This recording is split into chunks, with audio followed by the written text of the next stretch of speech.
Should be getting ready to start anytime now. I try to behave myself.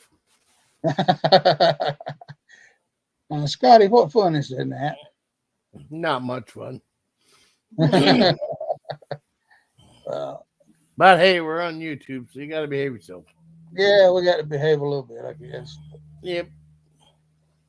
Well, I mean, but at least it's hopefully things will get better. Yep. Yeah, I can't always catch you guys there. Sometimes I'm at work and I'll see Delissa's email or Facebook thing there, but I can't always join in. So Yeah, at least tonight there I'm free, so I can join in a little bit. well, that's good. We've been missing you, but I know you're working during the daytime, so I go to work. When I go to work, I'm like 14 hours at work, so it's hard to get home and YouTube when you get off. So yeah, yeah, I understand that. yeah, like a lot of times I'll get off at 7 at night and you're just starting, but I'm pooped. I'm like, I'm Yeah, going to bed. I don't blame you there at all. So, Yeah. hello everybody. There's a few people showing up out here, so Right on. I'm just waiting. Maybe they'll start typing so I know who's here in a minute. Yeah, maybe a few of them will join in. Why not? Yeah, I mean it's pretty much open night, so whatever they want to talk about. Hello, Mr. Polaris Ed. How are you tonight, sir? I think Delisa has a link. Has sent you a link and all that stuff, sir. Well, there's Polar Bear Ed. Yeah. Well, okay, Ed. Yeah. But we got Polar Bear Ed, and then we got uh Polar Bear Scott. And,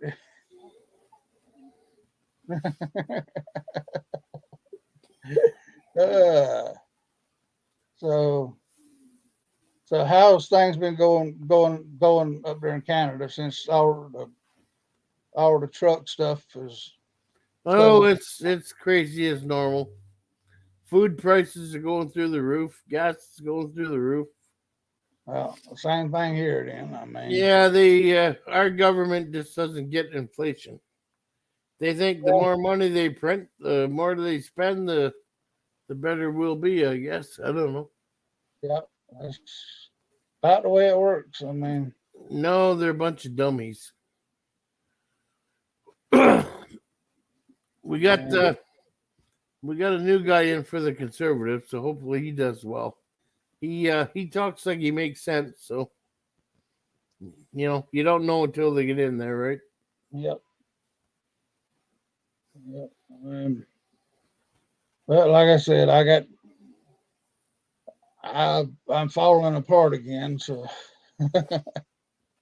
Oh, I know that's like I'm 57 and I start to go out on the bike and I feel like, oh God, this hurts, that hurts, everything else hurts. yeah.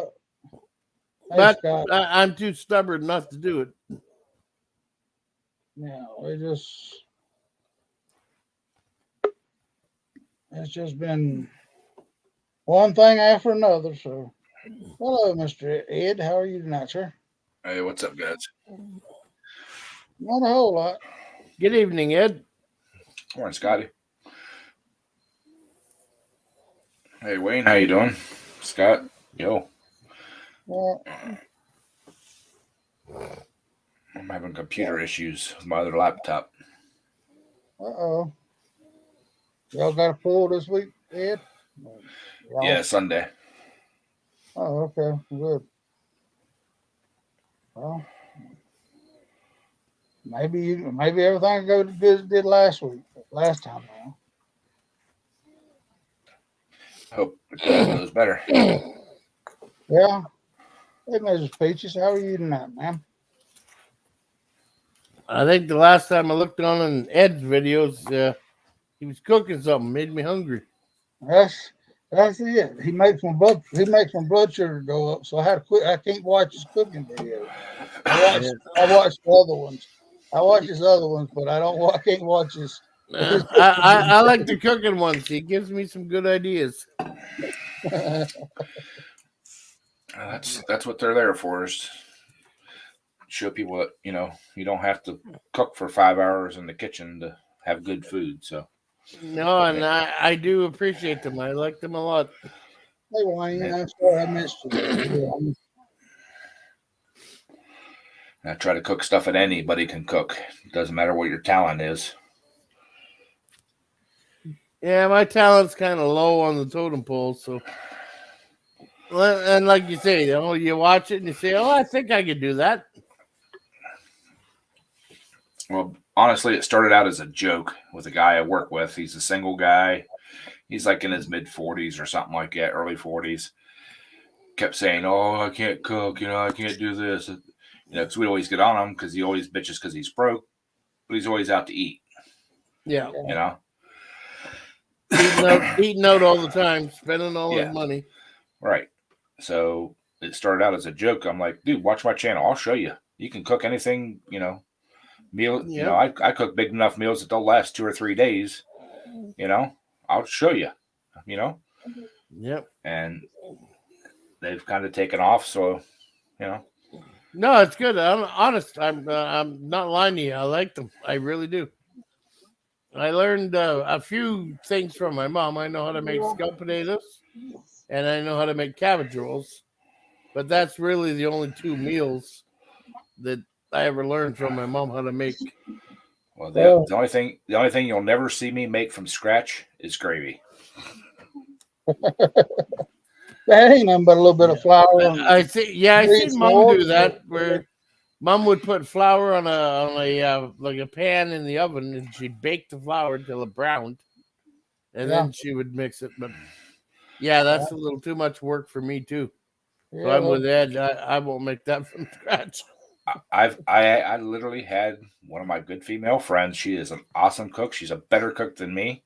She cooks from scratch. I mean, scratch all the time. Yeah. Standing right beside me, trying to help me make gravy in her pan. Nope. Yeah. Just doesn't go away. Nope. And she's like, this is like basic. She goes, here, I'll do it. And she did it, and it was wonderful. I did it again, and she was right there, and almost like holding my hand, and it tastes like wallpaper paste. She's like, you are cursed. Don't make gravy. Just buy the mixes. Yeah. Yeah, you gotta, like I said, my mom used to bake it in the oven, bake the flour till it browned. But and like constant stirring, you can't walk away from it. You can't do anything. Yep. She was good at it, but I'm not. Well, that's just be quiet. I told Delisa, I can't. I can burn water in the pot. So I can do a little bit of cooking, but I ain't gonna to. I actually like cooking there when I do get at it, but sometimes it's just to get at it, right? Well, if I get out there on the grill, I'm okay. I'm okay. But yeah, well, I don't count the grill as cooking. You're throwing something on a slab of iron and letting it fry away or whatever. But doesn't matter if it's a grill, or a frying pan. It's still cooking. Yeah. And sometimes on a grill, it takes more talent, so you don't burn everything and char everything and make it all well done. Cool deal there, Wayne. What part of Tennessee?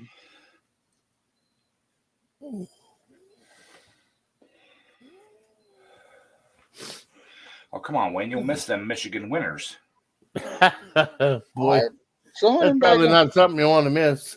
Some parts of Tennessee the winters are still tough. I mean, like I said, we're over the hillbilly side of Virginia, so I know it's I know they still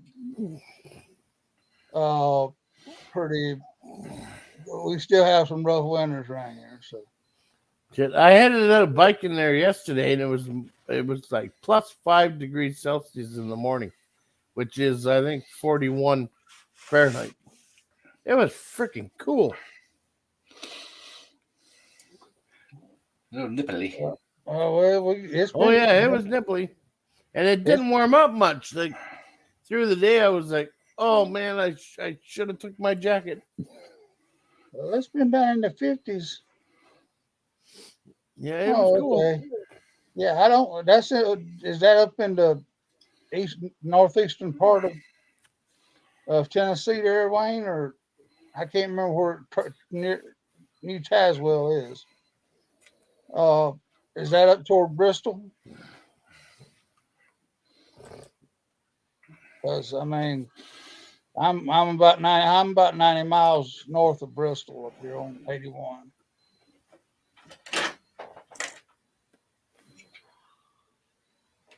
He said near New Bristol, New Tazewell, Tennessee. Yeah. So I have to look that up where that's at. That's what I'm doing. I ain't gonna bother because it's a long way for me. Well, you get off them that daggone money and you come on down this way some Yeah. some too there, I'm Scotty. just waiting for Trudeau to fill my pockets full of fucking cash. Be all fucking worthless cash the way he's printing it. Well, that's that's kind of like everybody like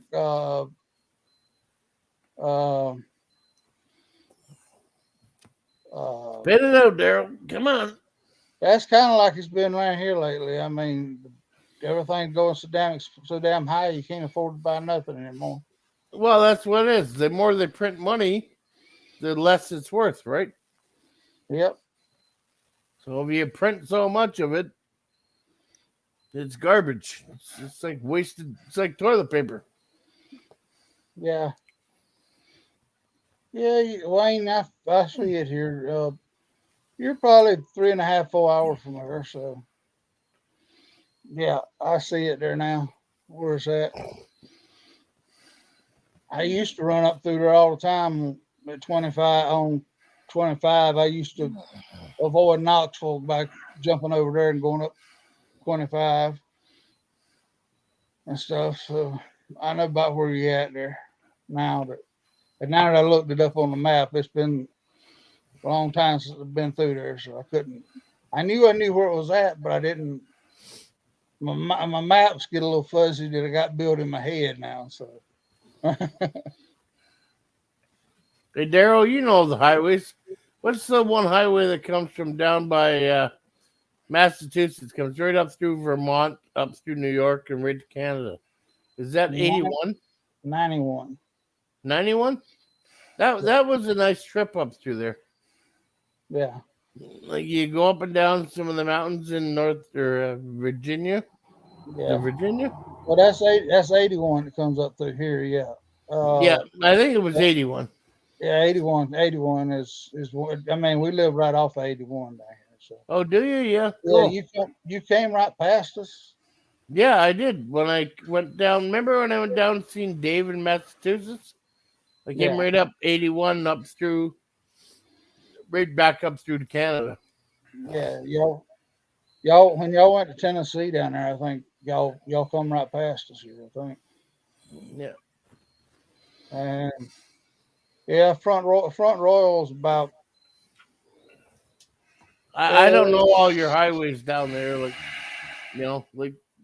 you guys know them. Same as you went up. If you came up here, I'd be saying, "Oh, highway here, highway there." Yeah.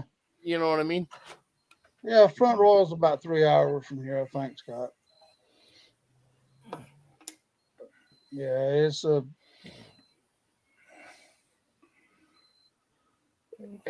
I mean, I used to know where most every daggone little small town, most towns around was. But now I have to take a refresher because I was looking the other day and it's been almost 14 years since I drove now. So they're starting to fade away a little bit, but I can still find my way around about wherever I need to go. It will come right back to you. Yeah. Yeah, it does over time. I remember when I was younger, I used to deliver pizza here in town, and I knew every freaking street in town. Nowadays, it's like this street or that street. Well, that's the thing about it. I've never been able to memorize the streets in my hometown. But I can remember streets in other towns all over the damn country, but I can't remember streets in my hometown. You know, here, I mean, because I never pay attention to what street names are around here. But yeah. When I delivered pizza, though, I knew every street in town. Yeah. I know where every spot was at that you could run an eighth or a quarter mile. Yeah, get out there and race, eh? Yeah. One was right down at the end of my street. Nice downhill, 2-lane. Yeah, back then after midnight there was no cars on the road, so you could usually get 2 or 3 races off before anybody would decide to come down through there. Yeah, and then everybody buggers off and goes somewhere else. Yeah. Well, we had, when I was in South Carolina, we had places like that. So.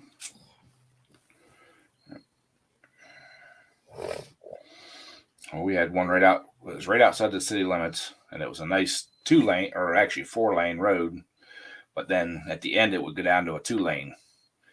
And if you did it just right, starting from there was a stoplight right there. If you started from the stoplight, right before it went to single, the 2-lane, it was a little over a quarter mile. There was enough room that if you were ahead of somebody, you could get ahead of them. Yeah.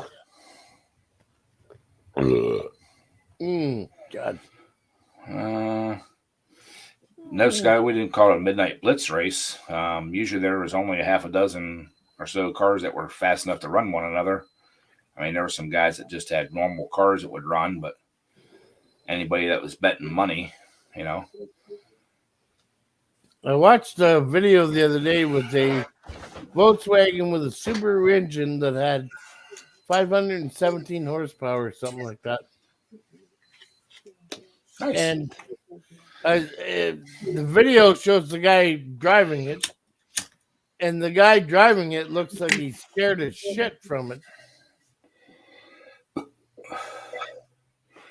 Well, I like watching some of these videos that some people put up for like these drag and drive events and stuff like that. They're proud of their street car, their race car that they're driving on the street. They're proud of that thing. Proud of that thing running 12, 13-second quarter miles. My buddy had a Camaro that he drove back and forth to school every day. It was a street car, and he could run 10. He could run 10s consistently. He could run high 9s at the track. Yeah. Yeah, when I went to school back in, when was that? It was like late 70s, early 80s. And there was a guy with a Mopar. What the hell's the Mopar? It looked like Dukes of Hazzard, sir. Charger or whatever it was. Charger? Yeah. And he was running between 10 and 11 back then, and he'd come by the school and he'd do burnouts in front of the school. But yeah, it was a cool car. Well, that Camaro was naturally aspirated, no NOS, no turbos. I mean, we didn't have turbos back then. I mean, if you're lucky, you could afford a Sneaky Pete NOS system, a little fogger system or something. But he ran naturally aspirated. The thing that made me laugh the most is the last day of our senior year. He drove it. We went to a technical school, and the last day we decided to go out and drive his car out there.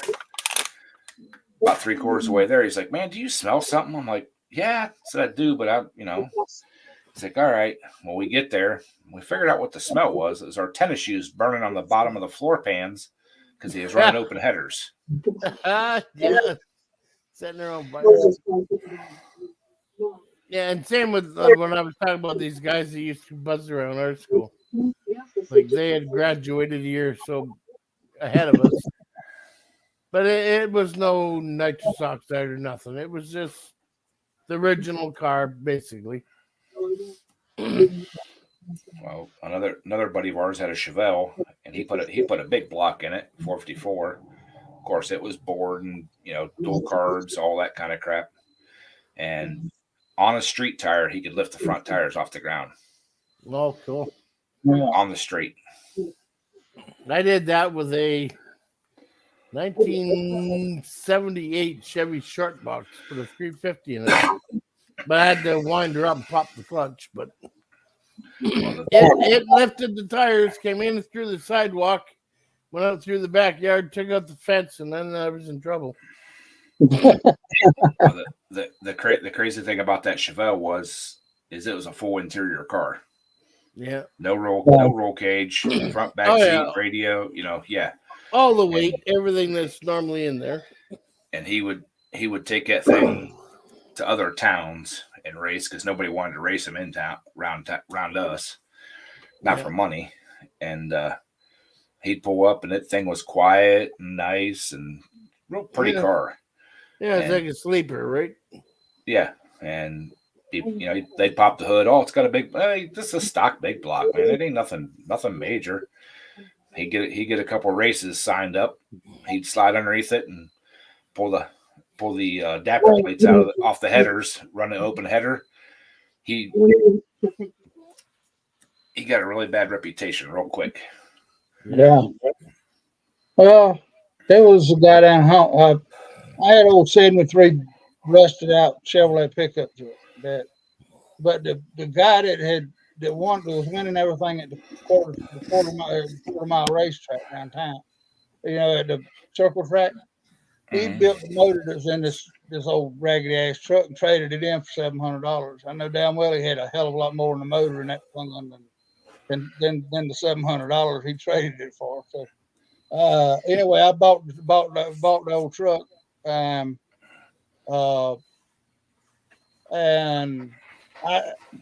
Daddy always said whenever I pulled up at the little store near the house there's this old dude sitting out there. He had over $5,000 in the motor in the truck. Plus he had a hot foot transmission, 3/4 ton, all that stuff. And one night Daddy pulled up there, had my truck out, and him and one of his buddies went and put nitrous oxide in that daggone old truck. And so they went up. Nobody could outrun that doggone Chevrolet, that truck that he had. So, and they hooked that daggone nitrous up and told him he wanted to go drop his headers and all that stuff. He said, "Nope. I mean, this is a damn big block truck, 454 big block in that truck." Well, that daggone little 350 Daddy said it was pulling away from him a quarter mile. And so that was the first. He lost that weekend and then turned around the next weekend. And a guy in a Ford come up there and outrun him. And that was back-to-back weeks that truck had lost. And he had and that truck had never lost. That was back-to-back weeks it lost. He had a heart attack on the way home from that dragon race and died. It worried him so much. So he got a little too wound up in the race. Yeah, I mean he'd put his life savings in that damn truck. I mean that was how he'd been making his damn little bit of money. I mean, but back then, but I don't think he even had a Social Security card, so he couldn't draw Social Security. He couldn't draw anything. So it don't matter what you do, you're gonna be on top for a little while, and someone's gonna get better. Yeah. Well, my buddy in the Camaro, he won his fair share of races, but we were out one night, and a guy from a local racetrack brought his race car, strip car, out, and was talking shit, and I mean, just blew my buddy's car away. I mean, like 2 or 3 car lengths. He's like, if you want, he said, we can get another race car out here real quick. I ain't afraid of nothing. Bring it on. Went home or called home, talked to his dad, told his dad what was going on. His dad said, I'll be there in 20 minutes. Brought his brother's Chevy 2 up that was a full 8-second quarter-mile car. Yeah. And rolled up in there. And the other guy was a bracket racer. And rolled up in there, offloaded it in the parking lot. He said, $1,000 will run them. The guy's like, I ain't afraid of nothing. That Chevy 2, 5-6 car lengths on him. And his brother's like, he goes, I never really opened it up. So he said, well, his brother went back up after they raced, and they come back up into the parking lot. It's like, now, he said, you want to come out and pick on these street cars? He said, I'll start bringing this out.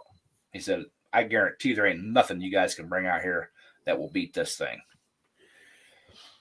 He got that Chevy 2 going so fast at the racetrack that they told him if he makes another pass without a parachute, he's banned. Like I said, there's always something faster, no matter what you do.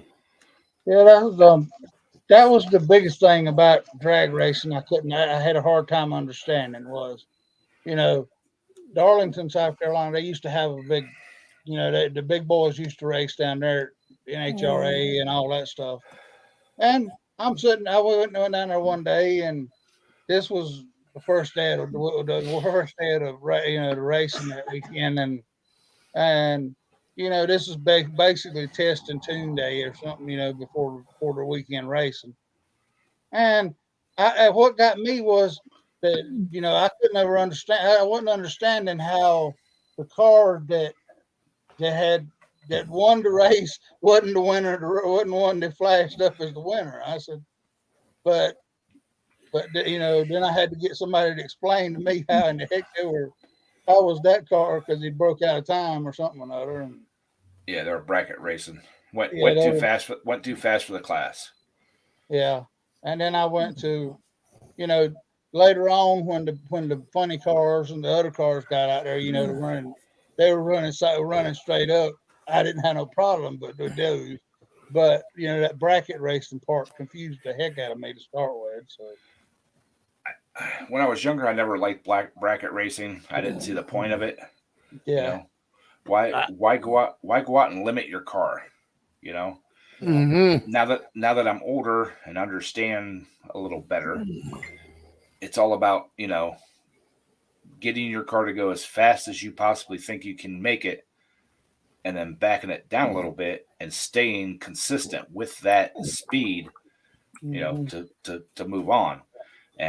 But when I was young and dumb, it's like, mat that thing to the floor, let it eat, Yeah. Well, that was kind of the way. Yeah, I had old 72 Malibu Chevelle, and as far as getting off the line, it had a little 2-car carburetor on.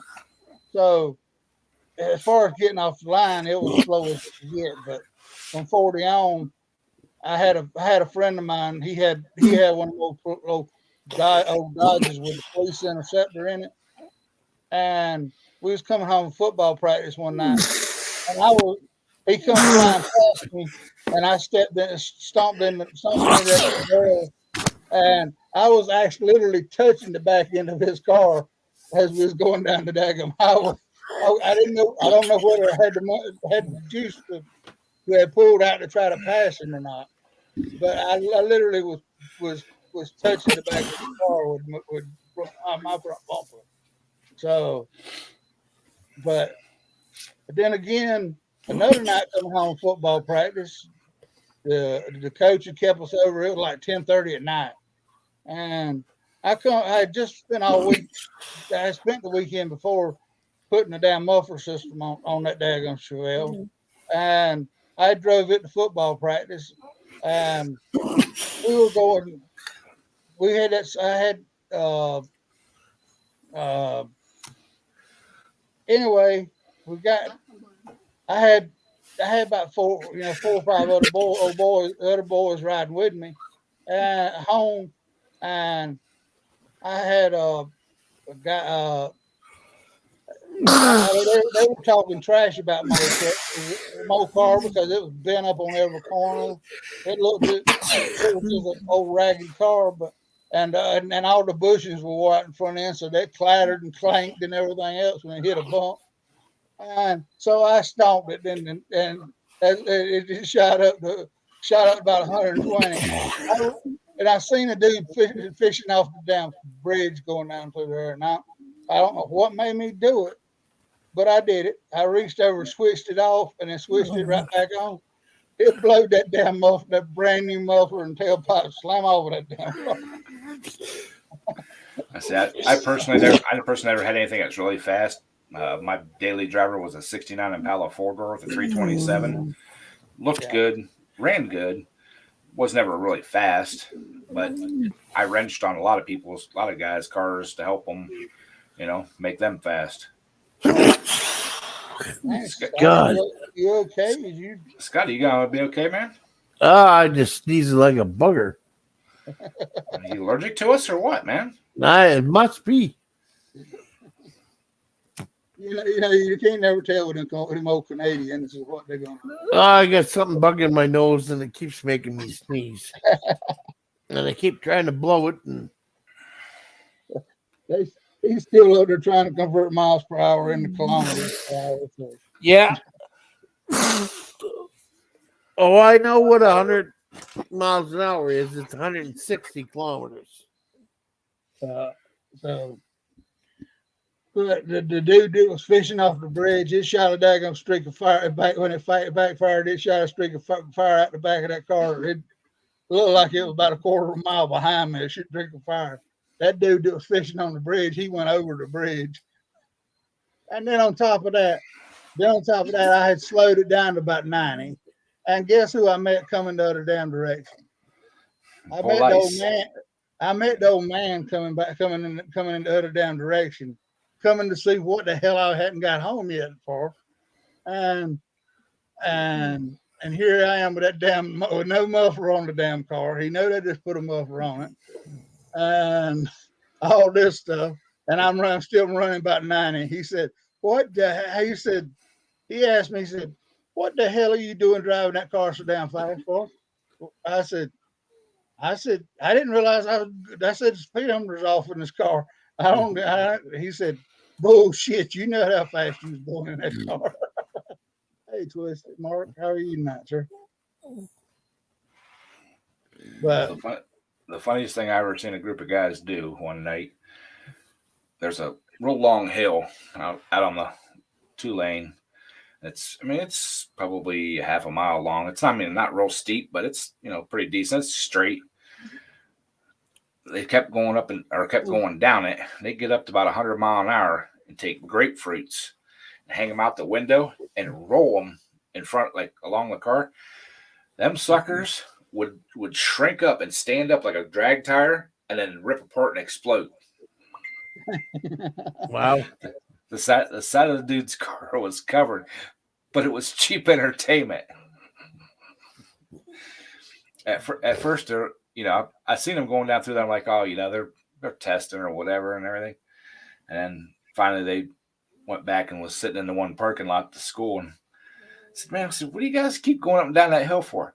Dude's like, man, he goes, we got these grapefruits, and I'm like, what are you chucking them out the window? He goes, not really chucking them out the window. He goes, we'll get up about 100 mile an hour. And the guy in the passenger seat kind of like bowls it and gets it rolling ahead of us. He goes, them suckers stand up and rip apart. I'm like, no way. So I jumped in the back seat. And sure enough, man, about 100 mile an hour, dude leans out the window and like rolls it ahead of us or whatever. And I'm sorry, you can see him like rolling. And then all of a sudden they just kind of like stand up and just.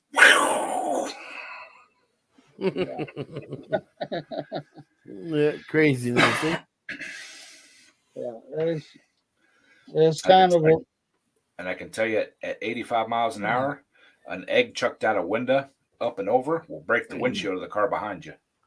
Yeah. Wow. Well, I've had them drop daggum eggs off overpasses and everything else. I mean, the old man used to haul cars, and one day they was throwing brickbats off of a daggum overpass, and they got all 3 cars across the top of that damn truck. Bam, bam, bam. I had to put windshields in every daggum one of them before we could go deliver them. Yeah, we'd never do anything malicious like that, just stupid stuff. But I had one night I went under overpass and I got a egg right to the windshield, and when you get an egg to the windshield, do not turn the damn wipers on, because I made that mistake and I could not see nothing. I had spent my own personal time. This is a daggone company truck, but I spent my time. I washed and polished on that thing all weekend, and I hadn't got 40 miles from the house, and then got a damn egg right in the windshield. I mean, I stopped and called the cops. By the time the cops got there, they were done gone. But I mean, it had me some kind of pissed off about the eggs in the windshield. You want to piss your buddy off? Crack some eggs on his intake manifold. That or some fish in it, or put some fish under there. What's up, Mark? Working. Would you put a rear end in a recliner or what? Nah, I had a couple things to work on. Kind of sucked. Yeah, Wayne. I have done that before too. And I've also got shot at with daggum paintballs, shot up there all the way down the damn side of the truck. That ain't no fun thing. Bunch of daggum kids hanging out the side of a car one night out on back Tennessee Road, back on the west side of Tennessee over there. And the car come up beside them and shooting the damn truck. I thought it was a gun, but it was paintball. It was a gun, but they're shooting paintballs at me. I mean, they hit the door about 4 different times, so they were pumping them out pretty fast. Yep. I had a buddy that got shot with frozen paintballs. Uh-oh. Yeah, apparently they hurt. It was purely on accident. They were messing around. The gun had been in the back of the kid's trunk for like 2 or 3 days. Weren't even thinking about it. They loaded it up, was shooting like trees and stuff like that, and he turned around and capped a couple off at my buddy. Yeah. It hurt. Yep.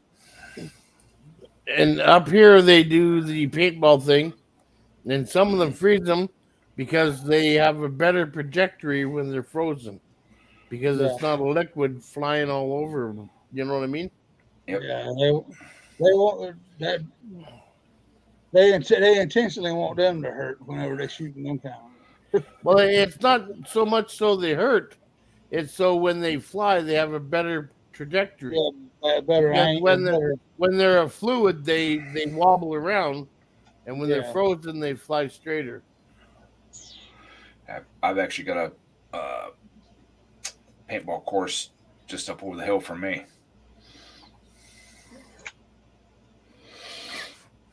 I've actually never been hit with a paintball gun. I've shot them a few times, but I have no desire to go out and play in the woods and let people hit me with a paintball gun. What I think is a lot more cool is, you ever see any of the what do they call the other ones there? Soft Airsoft. Airsoft. You ever see some of them where the guy's all dressed up in the ghillie suit and he's like patow patow? Mm-hmm.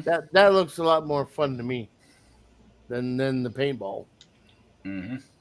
So how's things been going with you this week, Mark? What's that? How's things been going with you this week? Miserable. Miserable. Mike, I've been having a miserable week myself. Yeah, I went to physical therapy on Monday. Went to physical therapy today. Now I got to go get a nerve test done with needles in the spine. Oh, and God. X-ray of my hip because now they think that there's something in the hip messed up as well. So It's probably from your back being hurt. You're walking crooked. That's Lisa said that same thing happened to her, and it's referred pain. It gets referred. Pain comes. Her problem is in her back, but it comes out in the hip. So yeah, it comes out in the hips and legs. yeah, I mean, So you ready for Sunday? Nope. What Sunday? There's tractor pull Sunday. Oh, that's overrated. You retire again? I've been retired. I ain't got to pull my tractor all season. I just sit back and watch out somebody else break it for me. Yeah.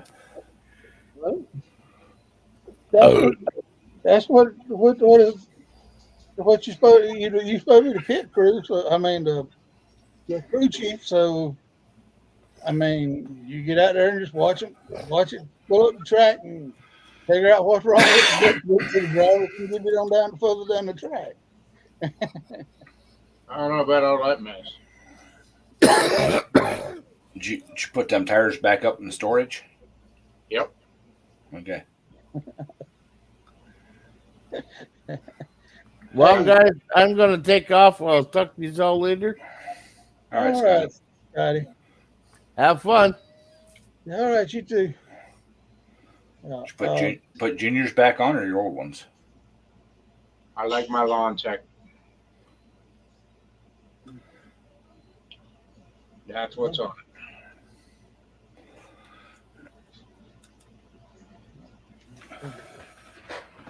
Where did Junior find those other tires at? ME tire. Okay. $480 just for the tires. Yeah. We talked to him a little bit before the stream started. He got a phone call and he dropped out. But yeah, it was doing pretty. I went down there. My doggone back and side has been hurting me all week. I don't know what. I don't know whether I got kidney trouble or what. But I told that doctor before he did this catheterization. It's a lot better now than what they used to be because he did it in my wrist. He went in through my wrist instead of going in through my groin. So it didn't take 10 minutes hardly, but he had told me that he was going to try to see if he had time to go ahead and check my kidneys out since he was in there, but he didn't have time to do it. So I don't know. I may end up. I don't know where. I'm kind of thinking it's more the gallbladder, but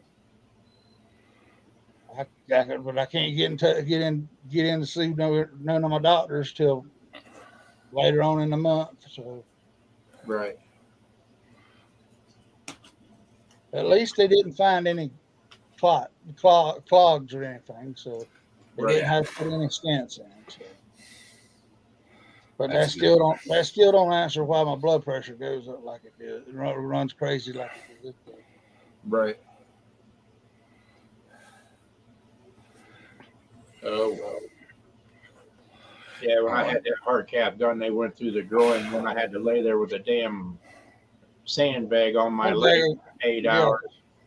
Yep. And I mean now they put it on there. They go through your wrist and go up through there, and they just tell you don't lift over 2 pounds for 24 hours afterwards, and that's all basically all it is now. I mean, it ain't nothing to it like it used to be. Oh, then I can't have a heart cath. Sure, I'd never be able to take a piss. I was already thinking that. How in the hell do you take a piss? Good thing Lisa was around. I say, ain't nobody here. Hey, she's been mad all day with Google, so she has been fighting with Google all day. So I have tried to hide all day. She's done threatened to throw me in the well upside down. And everything else. I mean, What? I seen her posting that stuff on Facebook. Then she posted a picture of the dog, and I told her she wasn't allowed to sell the dog.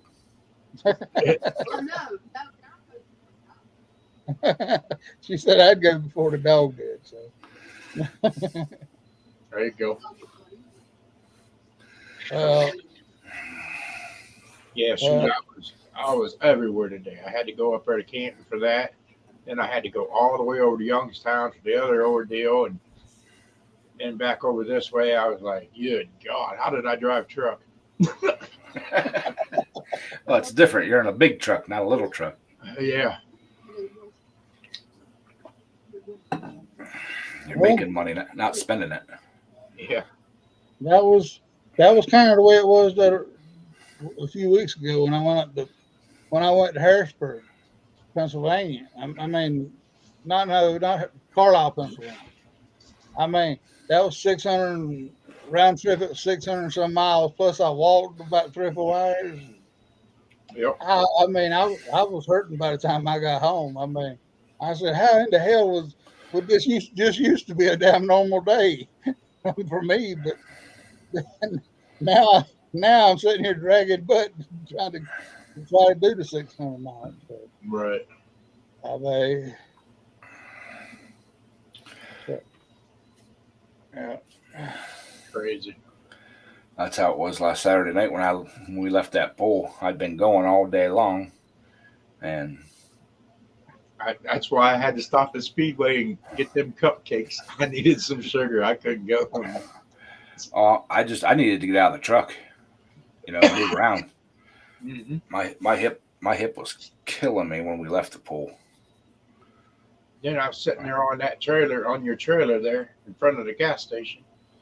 And I bought 2 packs of them damn cupcakes. I ate all 4 of them damn cupcakes before we even left that gas station. I was like, shoot, man, do I got to rush off of that now? That's what I was going to say. Was you bouncing off the wall when you got home?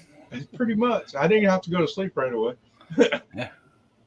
We was bouncing about as much as Bo was going down that track the other day. Yeah. I mean, I got Bo kind of looked like a cowboy riding the fucking Bronco going there on that video he posted. So, I got those 2 sausages, ate those, and I had 2 of them pies in my bag. Uh-huh. I totally forgot about them until the next day. Those pies. Oh, shit. I went out to my truck to get some other stuff out, and I'm like, oh shit, I had those pies in there. Yeah. But I got to be at work at 6 tomorrow. Tomorrow, trash day. Yeah. Yep. And there's William. How you doing? hey, William. I will. Yeah, today was just a mess. It started out at 4 a.m. and it was on the go ever since. And I'm ready to crash. Well, the ground supervisor who is in charge of trash kind of tried to tell me today how to do trash. I looked right at him. I said, dude, I've been doing this for 20 years. I said, I think I know how to do it. Well, now that the other guy that I work with, he has his driver's license back. Mm-hmm. He's like, now that he's back, we can run, you can run 2 trucks and get done quicker. I said, so you want me to get done in an hour? I didn't He kind of looks at me. He kind of looks at me and goes, an hour? I said, yeah. I said, back when because they changed the housekeeping schedule and everything else. I said, back when they used to have the housekeepers that used to go building to building to building in a certain order, I said, they were here 2 hours. They were here at 6. I would get there at 7. By 9 o'clock, I was done because they were out of here by 8 o'clock, and I'd blow through it. Yeah. I said, by myself, doing the whole entire campus. I said, so why can't 2 guys ride together, and get done in just about the same amount of time? Right. Well, I've never been able to get through everything in 2 hours. I said, you must be doing something wrong, man. So got somebody milking it. It's That's what that sounds like. Well, and I looked right at him. I said okay, so if we're going to run by ourselves and I'm only going to be here like an hour and a half or so, I said, I'm going to come in at 5 o'clock. Well, you can't come in that early. The housekeepers don't start till 6. I said, it don't matter. They're here 8 hours. They're not on that same schedule they used to be. They bounce from building to building. I said, half the time there's no trash at the building anyways to get out because they haven't been there to pull it. And I'm not staying here all day. Right. I said, so, if you want me to work by myself, I said, I'm getting 2 hours. I said, if I roll my ass out of bed at 4:30, I will be here by 5. I will be out of here by 7. I said, I got things to do. So did you tell him just come in and show me how you do it? No, because he'd piss me off. Oh boy, is Bert been in here tonight? He was No, I in there haven't seen before. He was in before the stream started. Oh, okay. Yeah, he stopped by. I think he said he had a phone call or something other, and he dropped out right before we went live. Okay. Well, here in about 3 weeks, that I might need some help Okay. because I'm moving. Okay. They're auctioning 5.5 acres of wooded lot right across the street from me. No, I got over 5 acres already. But This backs right up to a nice lake, yeah, nice big lake I'm only going right across the street. across the street. Yeah, across the main road. Huh. I had to go meet with that people tonight, and I bought that house right straight across the street. Awesome. So I can let all the kids have this area over here, and I can just sit over there and watch fireworks. Yeah. And I haven't told none of them yet what I was doing. They was like, "What was you doing at the bank 2 weeks ago?" I don't know. I had to go deposit my check. I don't. Well, instead of truck driving, you're gonna be a landlord now. No, A not big me. time landlord. Not me. I moved the wife over yonder, and then I'll move back into a truck and see y'all later. So Mm. So Yeah, you gotta move the garage over too? I'm thinking about it, but it's already got 2 big garages already. Yeah. I'll say how in the heck are you gonna move? You have to take everything out of it. Right. Worst part's going to be moving that lathe and stuff out of there. Well, yeah, but with the gate on your trailer now, you can drop it right down in there, and we should be able to get it right up on the back of the trailer Right. for as short as distance you're going. Strap it down and Right. Strap it down. I'm doing is pulling out of the driveway and pulling into the driveway right straight across. yeah, but your driveway at the road, it goes like this and it goes like this. The gate closes, so why strap it down? It's not going nowhere. It's a big table, Well, there was a heavy table. If it falls over, that son of a bitch deserves to lay wherever it is. It's too heavy. Okay. I seen something video the other day that they were hauling them damn big concrete culverts he had on a drop deck, and he had the front one and the back one tied down, but he didn't have the middle one tied down. They caught him with that, and they lit his ass up. Is that post that Delisa tagged me in about the straps? No, that I said there's been one going around for a while now. Guys hauling one. It looks like one of those steel container things, but it's a generator. Mm-hmm. And they got the straps going up over it. yeah. But it's hooked to the bottom of the container, not to the trailer. I tagged him in it the other day with it. Yeah. I thought that one was funny as shit. Yeah.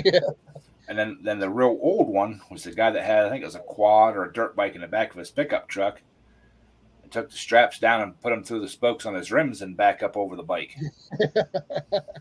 I want to see how that plays out. Yeah. Yeah, that would probably break that damn quad in the high and half. I've seen that one. Now I did see a guy. I did see a guy in a video the other day, and I forget what YouTube channel it was, but they put a truck on like a low deck trailer, a gooseneck trailer, and they're tying it down, ran the chains from the frame down to the trailer, and we're using ratchet binders, the regular chain binders, Yeah. and just put a good snug on all four of them. I'm thinking, this is going to get interesting when that suspension starts doing one of these numbers and those chains start coming loose. Mm-hmm. They made it. I don't know how they did, but they had video and you could see that truck just kind of rolling back and forth and kind of doing one of these numbers. I'm like, ooh, that's got to be loud. That's got to be loud. Them chains, banging all the time. Right. Yeah. If you hauling for the damn military, you got to stop within the first 50 miles and check every chain on that truck or not. They liable to have a chase car following your ass when you leave out of there. These guys were just going like 50 or 60 miles. They're hauling it from a house to a shop. And it was nice. It was like a 2020 or something like that pickup truck. And I'm like, because the front, it was 4-wheel drive. They backed it on the trailer. They just went around the tow hooks on the front of the truck. I'm like, woo, you boys are being brave. Yeah, them daggone military loads now they track you. Yeah, that's what I'm saying. They'll send a chase car down behind you. You won't even know they're there. I mean, so, but the sad part about it is there was no legal place to pull over when you left out of Red River out there. Within 50 miles of the direction I was coming, there was no damn place to pull over to check the damn chain. I mean, I cut off on a little side road and pulled over and checked the chains, but they will flat out, if you ain't, they get all kind of upset if you don't stop within 50 miles and check the chains on that daggone thing. Right. Thursday we had Akron SWAT down the street from my truck, or down the street from my house or work. What they have going on up there? Training. Huh? Training. Oh. Okay. There's a house down the street from us. It's an old city bought, big 2-story, and the fire department and everybody all go in there and do training and all kinds of stuff. And I was sitting out back there. It was right before lunch. Sitting out back smoking a cigarette. All of a sudden, I see this all blacked out like SUV come rolling through, and dudes were in tactical gear. I'm like, ooh, what's going on? Then a bus come through, and all the guys inside were in tactical gear, and the vehicle right behind them was a pickup truck, and it said in kind of like ghost lettering, Akron. It wasn't SWAT. It was Akron something or other, and then the ambulance behind it must have been their support vehicle. It said Akron Police Department Mobile Command Unit or something like that. So they must have come down to use the house for a different setting, But they were there probably. Well, they were there. It's right about 11 o'clock is when they rolled in, and just as I was leaving work at 3:30, 3:45, they were pulling out and leaving. So, Right. But it was just kind of funny, you see this black SUV roll down and a couple guys in tactical, there must have been 4 guys in it, tactical gear. It's like, what's going on? Then you see a bus full of it. It's like, that's a different entry vehicle. Mm-hmm. Oh, yeah.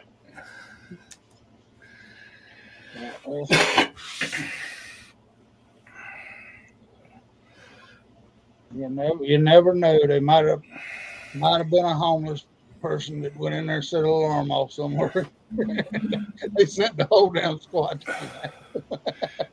No, I watched them go down. Like I said, there's a house down there that it's all boarded up, and the local fire department and EMS and police and everything all do do training there probably once a month during the summer. Yeah. You know, it's funny because they'll pull down there with a couple fire trucks and ambulance and everything else, and you can't get by them, but they won't put a sign at the end of the road that says road closed. You know, so, and it's a two-way street, so no matter which way you come in, there's no alleys that cut across, so you got to turn around like basically in the middle of the street. Mm-hmm. I'm like, why don't you guys like close the road or put local traffic only, or you know, something like that. Right. So, well, guys, it's 8:30. Like I said, I gotta be to work early, so I'm gonna jump off here. It's been good talking with y'all, and we will catch you all on the next one. All righty. Is it an early pool Sunday, or so you'll be on Sunday night? Yeah. Yeah. Okay. Yep. All right. See y'all. All right. Yep. See ya. All right. Yeah. Oh. So what way they stretching you now? You think you stretch Armstrong when you go in there now, or? No, they're taking it pretty easy. They're just trying to figure it all out. Whenever I did the physical therapy, it keeps cracking and popping. Yeah. So he's thinking it's something down into the hip as well. So it's hard to say. Yeah. Delisa was so bad. She got so mad with him every time she come out of there that she come out of there crying, but I think everybody in the building was crying because she done cussed every time on them out. Well, you know, that's the sad part about it is I feel worse when I come out of that son of a bitch than I did when I went in. Yeah. And it'll just ruin me for today and it'll ruin me for tomorrow. Yeah, I don't see where they think it gets any better. that's what Delisa said. She said it didn't get her to help her any, and she finally got one pain relief doctors that finally told her that physical therapy ain't right for her. Was the worst thing she could have done. So, Right. I mean, that was kind of the sad part about it. But I did put up a video showing that I did do some work this week. I did get out there and I tore the daggone truck apart. So Right. now it might be 6 years later before I put it back together, but I did get it tore apart and I did get it running. I mean, I got it cranked and running. Yeah, I seen the video that you had the bed sitting there on the ass end of it and you had it running. Yeah. Well, I didn't have. That was a good video, but you ruined it. You Why'd I ruined do the that? video Why? because there was a damn green tractor in the video. Well, I'm trying to sell it. You want to buy it? No, it's I need. the wrong color. I want to sell. I mean, I'm fixing to unload it because that's where I'm gonna get my money from, so I can afford the materials to fix the truck with. I mean, I'm sitting here with that doggone tractor, and I'm doing freebie work for everybody else in the neighborhood. I don't even use it for myself anymore. So, in other words, I don't need it anymore. So, the way that I'm gonna sell it is so I don't have to go do freebie stuff. You just have to learn how to say no. Well, if you don't want to say no, say let me ask my wife, and then just tell her she absolutely forbid that. but but basically it's sitting out there ruining. I mean, I ain't got a shelter to put it under, and the damn plastics and all busted all off of it.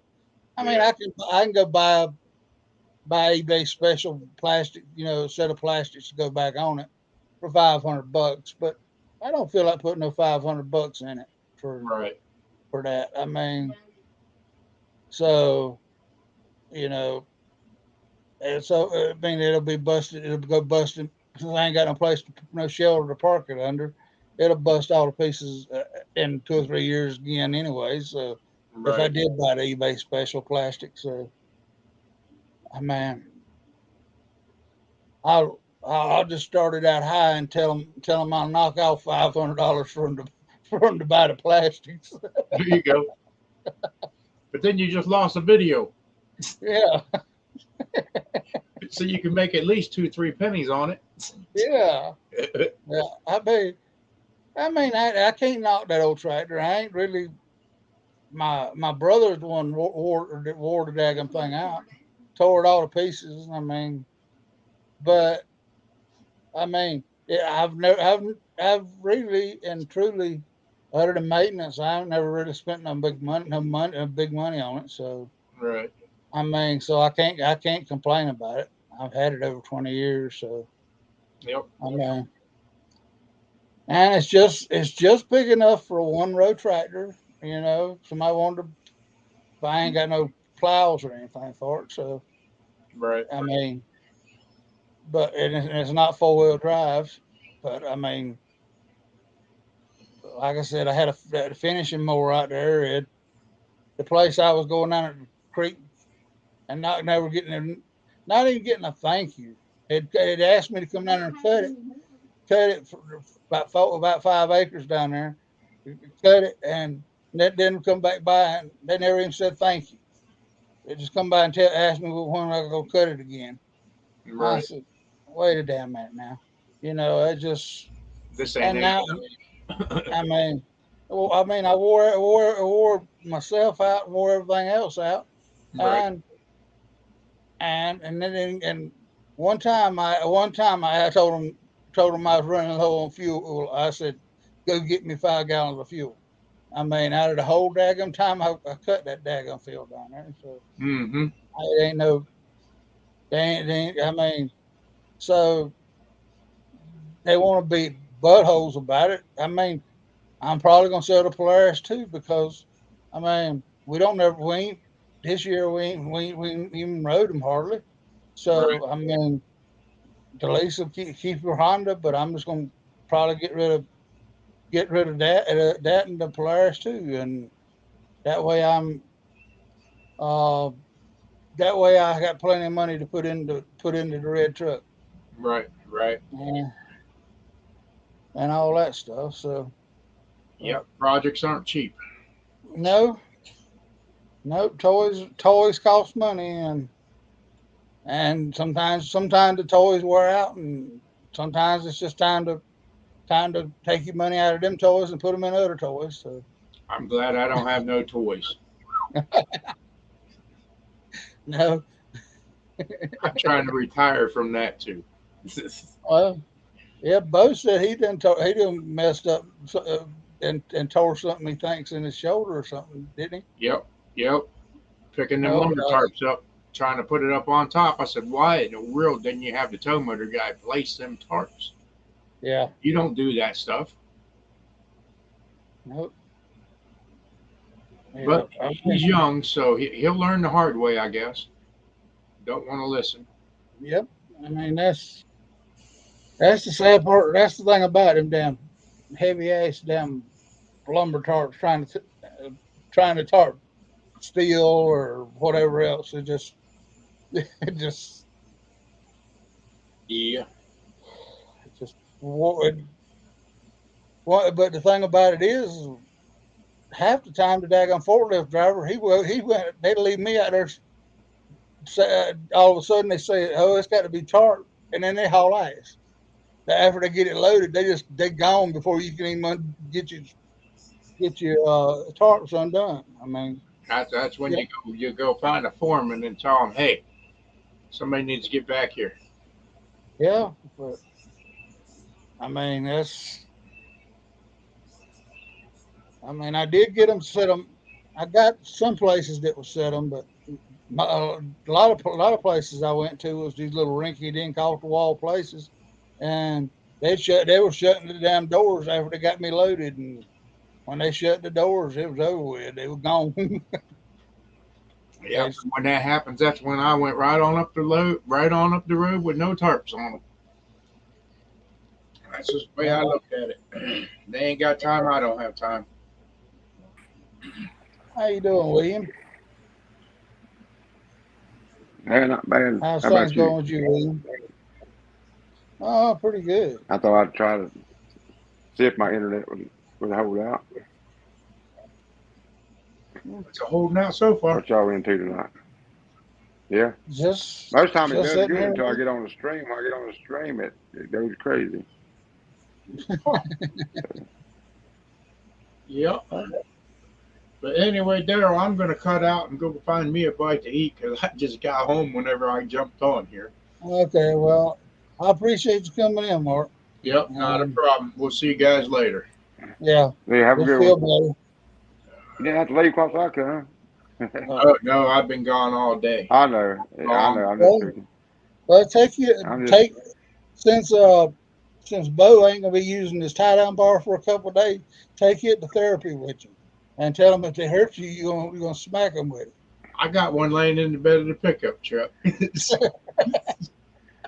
But hey, I'll see y'all later. see you. Okay. So, how you been doing, William? I ain't talked to you in a while. Yeah, not too bad. I've had a lot of health problems too here lately. I guess I'm about to get to the doctor to figure out what's going on with my darn ankles, my ankles, my feet, my legs, my lower legs has been swelling up, and Yeah. I don't know, just crazy. Just some things going on. I ain't really sure what's going on. Kind of got me worried or anxious or whatever you want to call it. Yeah, you're not diabetic, are you? Well, I said I ain't had a physical in about 4 years. Uh-huh.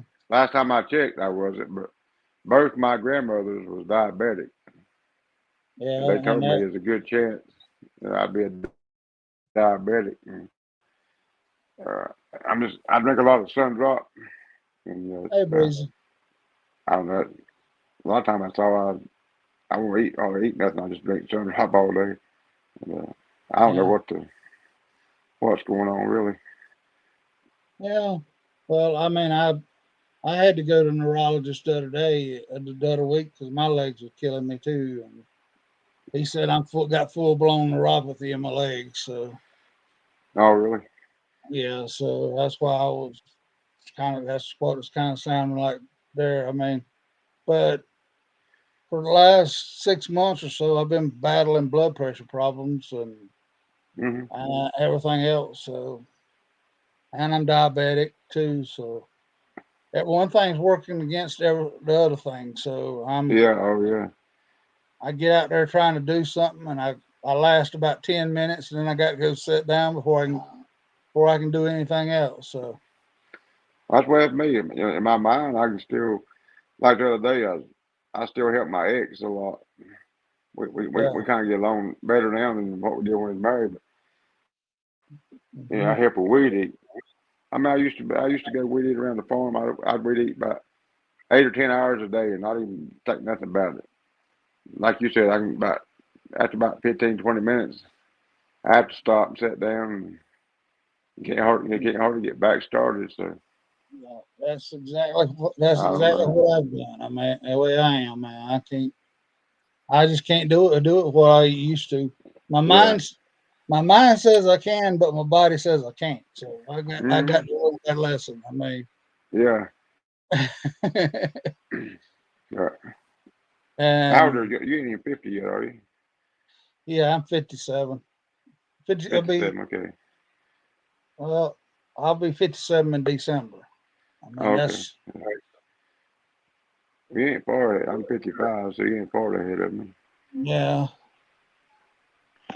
Hello, Mr. Briggs. Fun. Well, Mr. Briggs, Uh, where you at tonight? I'm at my cousin's house in Front Royal, Virginia. Oh, so you already left Florida, I reckon. Yeah, I'm here to pick up my Yeah. truck, my pickup truck. Oh, how'd your trip go to Florida? Fine. When You say you're in Fort Myers? no, I was when I was there, but now I'm in Front Royal, Virginia. I mean, I just want to say you went to Fort Myers, Florida. Yep. Isn't Naples right down below Fort Myers? Yeah, it's in that area. Ain't Naples right down below? Yeah. I was in Naples about several years ago. Went to a friend's wedding down in Naples. I was thinking it was Fort Myers, about an hour below. Yeah, Naples is right in the same area as Fort Myers, just a little bit south of there.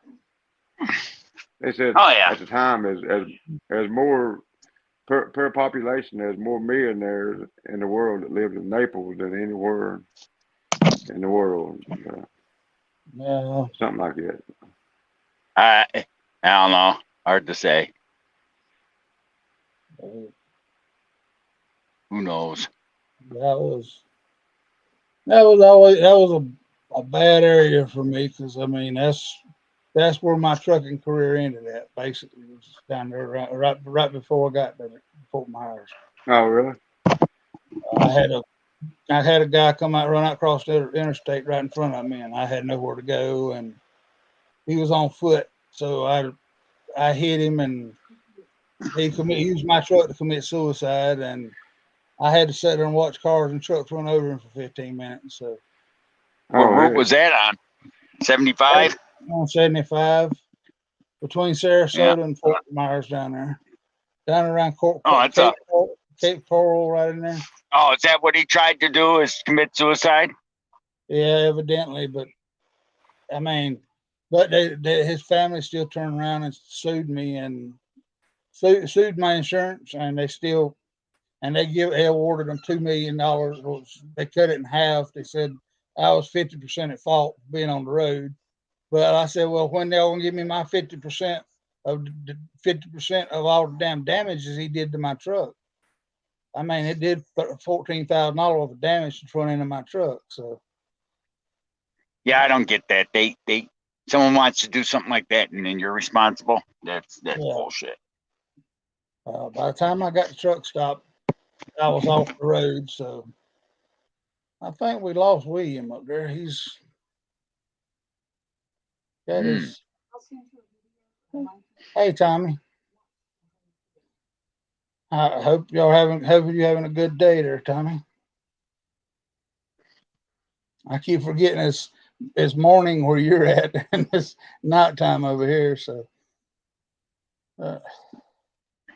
Yeah, I let my cousin use my T100 when I went down there. I actually he flew up here, drove my truck to Virginia, and used it around there for about 2 weeks. okay. Well, I thought you might have been picking up at Exalta or used to be DuPont Paint up there. No. I drove my truck. I drove my truck down to Florida for vacation. I left at the Pilot there off of 75 near Fort Myers. Yeah. Not the truck and trailer. I had a load going down. And left that trailer down there, and then I got another one, another load. And then I bobtail from Virginia down to Fort Myers. Now I've got a little picking up. There you are back there, William. Yeah, Yeah. everything just cut off on me. That's what it does. Yeah, you went to spinning on us there, acid. Yeah.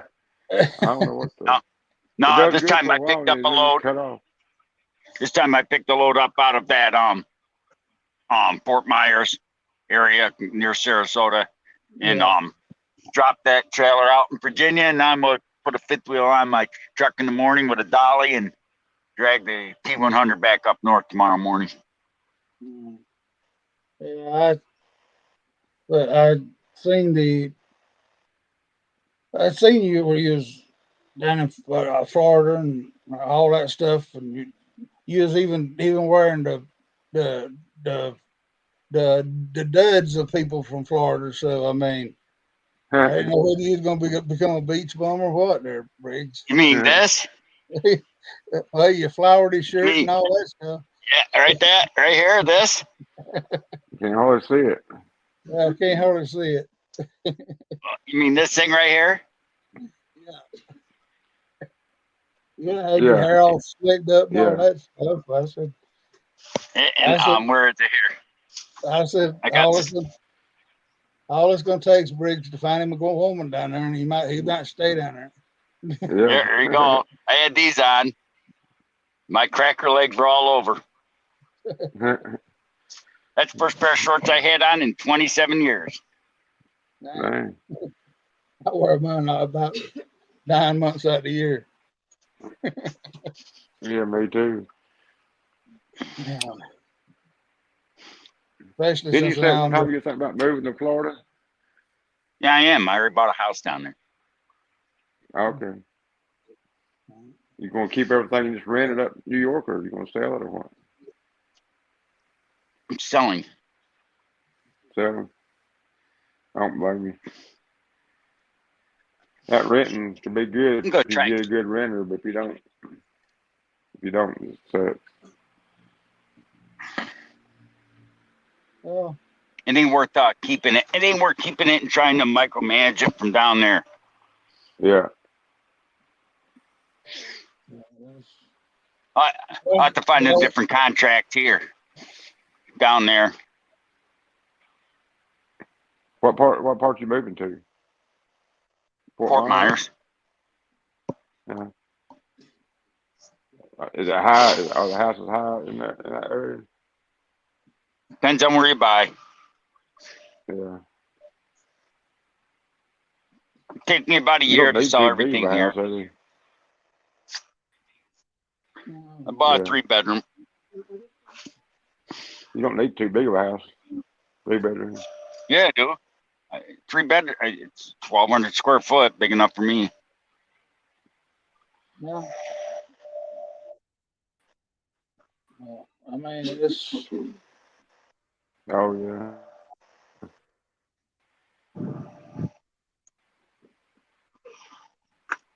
a I'd like to have it's a I don't nice need area. tiny house. It's a nice area down there. I mean, Myself on this little shed. the other side of the states were growed up so bad that I don't think I'd want to stay. I wouldn't want the East Coast, but Fort Myers over there. I mean, down at Fort Myers and Naples and all that. That's pretty area down there. But Is that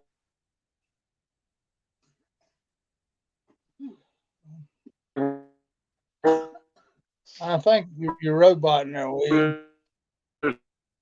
sister? Don't you? You Yeah, tried to cut out again. Yeah. You hear me? she does Okay. not. It tried to go out again. Nah. We went to the Everglades, went to Sarasota. I saw my niece down there. All my nieces down there. Yeah.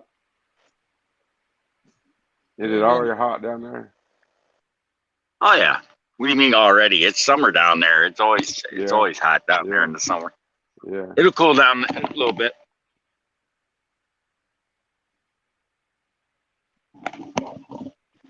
Is it real humid? Is it real humid down there? Yeah. I guess so. No big deal. Tommy, my name's Daryl. If you ever want to just call me Daryl. So, yeah, I just typed it out so you know how to spell it. So. But yeah, it's not Daryl Hall and John the Olds. Yeah, just like I said, if it hadn't, I used to love running down there, but it ruined me when I went down there and that situation happened, and then a year later I got to go down there and sit in a damn trial, being the worst SOB that's ever drove a truck in Florida. So, I mean, Hey, my Yeah. friend of mine rolled his truck up in New York. Right at there was a woman drunk driver coming by. She had a car full of kids in a minivan, and he could see the kids, and she swerved in front of them all over the place, and then she rolled sideways, and she had two choices. He had two choices: hit the van or head for the media. He took the media. And rolled the truck, destroyed the truck. It was a company truck. They fired him and put marks on his license. No one would hire him after that. Ended his career basically. And he says he don't care. At least he didn't kill the family.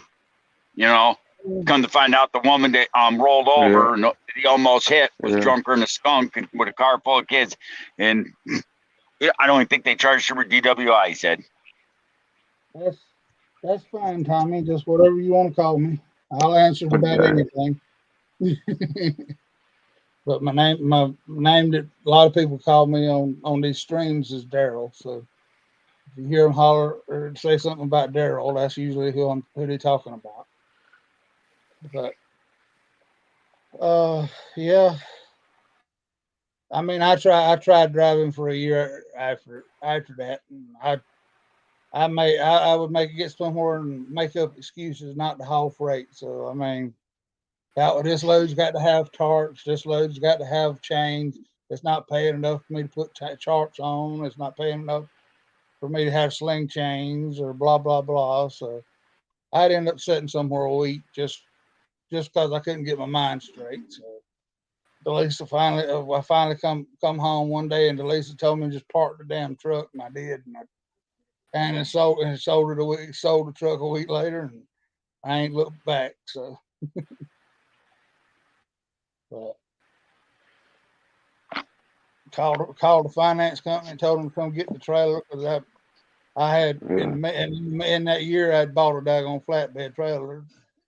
Thought maybe that extra payment would make me want to make me have to run harder, and I just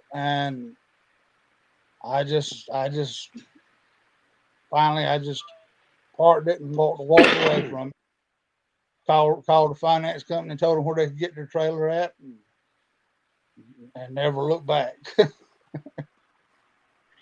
Yeah, when someone does that to you, and to me, he probably, like you said, he probably had a suicide note, and yet you get penalized. Well, he didn't have a suicide note, but it was all set up. The car was broke down. So it was a broke down car on the side of the road. How in Florida every 15 miles you got a broke down car. So I had cars coming up on my left side, and I didn't try to jump over because there was no signs of nobody around the old car. So, but just as soon as I got there, he ran across from the medium, the center medium. I was watching the car, making sure I didn't see anybody at the car, but he ran from the medium on foot right across. He made it 2 foot into my lane, and I couldn't swerve or anything else. By the time I seen him, it was I hit him dead with the driver's side headlight, so I couldn't get him out the road or anything else, and all these other cars running over him, and not the first soul stopped. So I had to sit there, and I rode down the next day. Well, the next day when my family got down there with my pickup truck, we rode down 17 miles down the road, and I could still see the orange marks where they picked up pieces of his body at. So, and then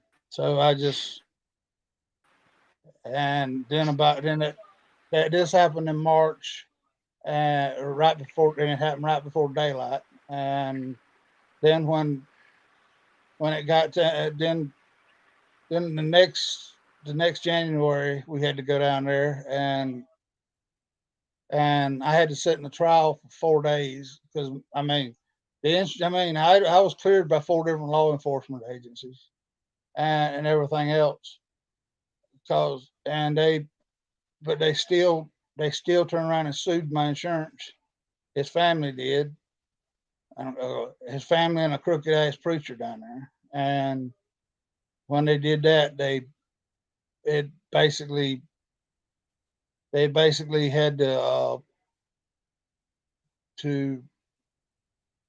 I sat down there with the worst SOB that ever drove a truck in the state of Florida. So I mean, but by that time I had done quit driving anyway. So.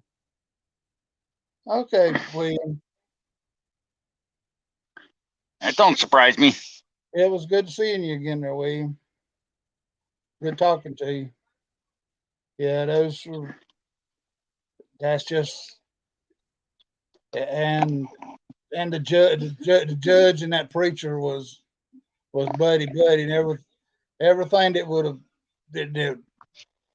everything that the police and everything else come to conclusion of. I mean, they went over the truck, they went over my logbook, they went over everything with a fine tooth comb, and they didn't find not one thing out of place. And the company I was leased to, they knew it, but they knew my truck was in good shape because I had just got it in company inspected 3 days prior to that. So it was a fresh inspection. They knew it all, and they were. I was with Land. I was leased to Landstar, but they were look at that. They were having their yearly thing for their top agents and stuff like that. They were having all their big stuff going on in Marco Island that weekend, and so the vice president of safety, he was there. He was the one that was there when they done the inspection on my truck and everything else. They couldn't find. I mean, the DOT cop didn't find anything wrong with my truck or anything like that. You know, the only thing they can probably find wrong most times they can find wrong with them is trucks. They will. Yeah, I mean, but he didn't write up anything. I mean, the DOT cop. I mean, I got to say he understood it because he'd had a guy on one of them daggone motorized wheelchairs, and he said he'd just come back to work because one of them motorized wheelchairs had turned over in front of his patrol car one day, and he hit them. So I think he was kind of lenient on me, but I mean, but it had drove the grill in so much that my truck wouldn't even build up air pressure. I got it up just enough that the brakes were released and all that on it, where you could see that they were in adjustment. So, oh, that don't surprise me. I mean, but I mean, all that had to be fixed. I mean, that steel bar on the front end of the Freightliners, it had drove it. I hit him hard enough that it drove that round bar right in front of your steering wheel, the steer axle. It had drove that back into the tire. So, I mean, I hit him dead with a driver's side headlight.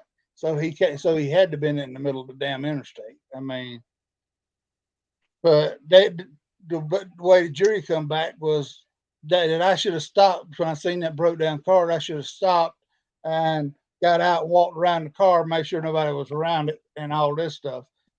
The dude was in the center, in the medium, and all that daggone brush down through the medium. I couldn't see him. He come running across just like a deer. I mean, I couldn't. There was no place to go. By the time I got to the point of hitting the brakes, I done hit him. So that was. It's actually a good thing you weren't in something like an old school Freightliner or long nose or Peterbilt long nose. There wouldn't have been nothing to pick up. Yeah, I mean, and like I said, and the manual lock brakes, they didn't leave any marks on the road, so they wouldn't. All they could see was where the wheels were hopping. They couldn't see the brake line, brake marks on the road, and all they could do was measure where my truck ended up from the back end of that car, and they could tell I wasn't speeding. So I mean, so that's just a. And that padding underneath your hood, there's tons of them trucks in my town that are in mid condition, the hoods, because the bodies rust out up there here usually before the before the truck gets a chance to rot the hood. Yeah. Yeah. Well, that one out there ain't got nothing. No, that one little spot of rust. It's got that surface rust on it, but that ain't bad. It's normal. Well, that ain't nothing for its age. Well, the frame is just surface rust, but You need to fluid film that truck. One, you need to get. Well, back so when I was in South Carolina, I never had to worry about it. But yeah, but if you fluid film it, that truck will look never rust. You know what fluid film is, don't you? Yeah, I'm a muriatic acid at first and get all the rust off of it, and then I'm gonna encapsulate. You don't have to with fluid film. That's what's nice about it. You spray that fluid film, that rust will stop dead in its tracks, like literally dead in its tracks.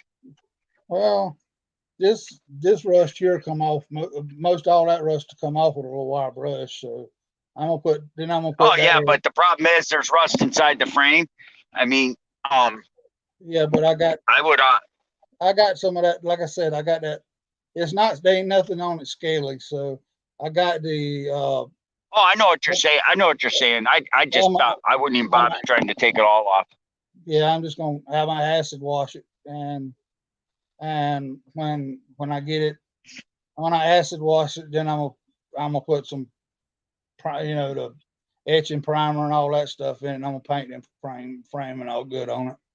It should put the POR 15 on it. Yeah, something like that, and it'll. That PR 15 is awesome stuff. Yeah, I mean, and that's. You got Tractor Supply near you? Yeah, I got one right downtown here. So go to Tractor Supply. They got the rusty metal primer and black gloss if you want gloss or flat. Implement paint. You put that on there, that thing will never rust. And then when it dries, you got a spray gun, don't you? Yeah. Dilute it down, spray the bottom of the box, spray the frame, spray everything, and go over it with some flat black on the box and gloss black on the frame. And then when it dries, get a undercoating gun and spray fluid film under that thing every year. It'll never rust again. You'll die with that truck. Yeah, this is the last time it's gonna get painted. I mean, I've had it painted about 3 times, but it's a 30-year-old truck. But I mean, you got painting yourself? Yeah, I got my neighbor down here that I helped him work on his Barracuda and get it repainted the other week. He run a body shop all his life. So you know what I paint that truck with? Rust-Oleum. Well, Rust-Oleum red and Rust-Oleum clear. That stuff, that's great paint. That's what I painted my Green Monster with. Most likely, that's what I'm gonna paint the. Rust-Oleum red. A gallon of Rust-Oleum red. I'm gonna do a Rust-Oleum black for the frame underneath it, I think. But oh yeah, but if you want the good paint underneath, I'm telling you, that implement paint they sell at Tractor Supply is half the cost of Rust-Oleum, and it's just every bit as good. Yeah, like I said, I got a gallon of the black Rust-Oleum sitting out there in the shop right now. So okay, I already got that. I just got. But if you got put rusty metal primer on top, it'll hold up even better. And then fluid film it. That fluid film will never rust again. Well, you got to do inside the frame too. Yeah, I'm not gonna drive it in the wintertime though. I'm gonna try to actually. I'm gonna just basically have that for. I mean, I might take it to a few car shows or something like that. That's what. Oh yeah, but if you fluid film the frame once, I'm not gonna be driving. You never have to worry about it. I'm not gonna. It's a 2-wheel drive. Oh, yeah. Actually, it ain't done but a 1-wheel pull to start with. So it's unless I got weight in the back end of it, the other wheel don't kick in. So I'm not gonna. I ain't gonna. I'm gonna fix it this time where it ain't. I understand. William, fluid film is a lanolin based rust undercoating. It's oil. Yeah. Metal that's coated with oil cannot rust. And Tommy, PR15 is a rust converting primer. It's a paint, but they tell you got to paint right over the top of it. Because if you don't paint over the top of it, it will peel.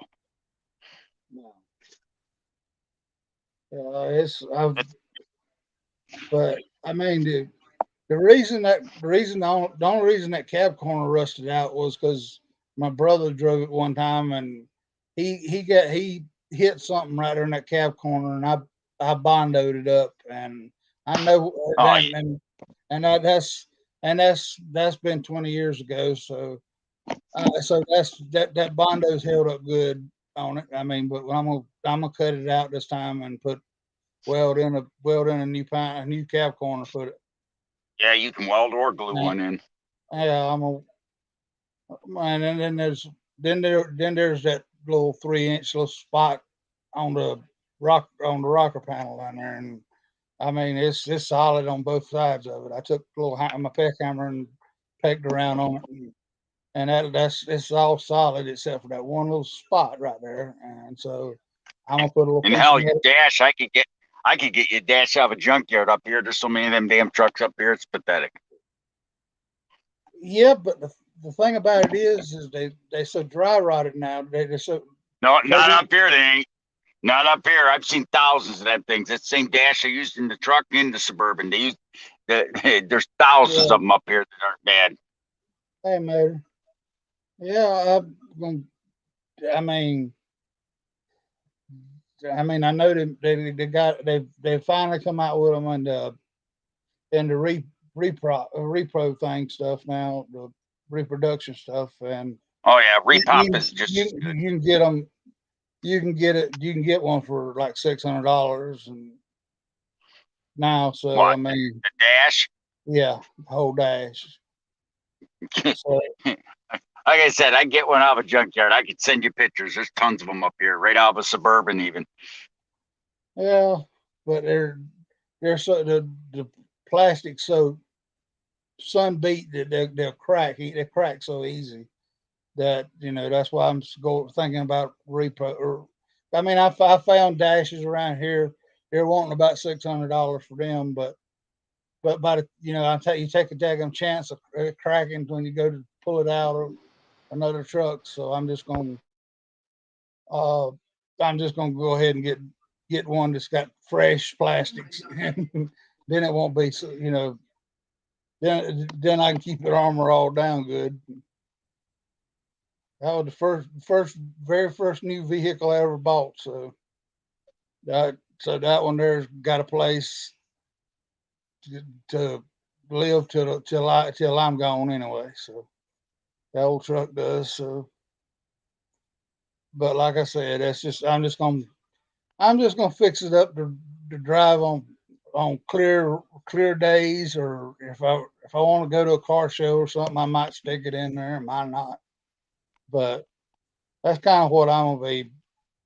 Oh yeah. No, I hadn't heard that, William. I wondering where he was at tonight. I didn't know he was in the hospital. Cajun. I'm surprised he ain't got his laptop with him. Yeah. What happened to him? I don't know. He said he's in the hospital. Tommy wants to know, did you ever pick up that TT hardtop you was searching for, Briggs? It's a conversion kit. It's a hard top that you make your soft top in. But yeah, I got it. It's the TT's down in Florida at my sister's house, so I get down there. Oh, okay. Yeah, he got it, Tommy.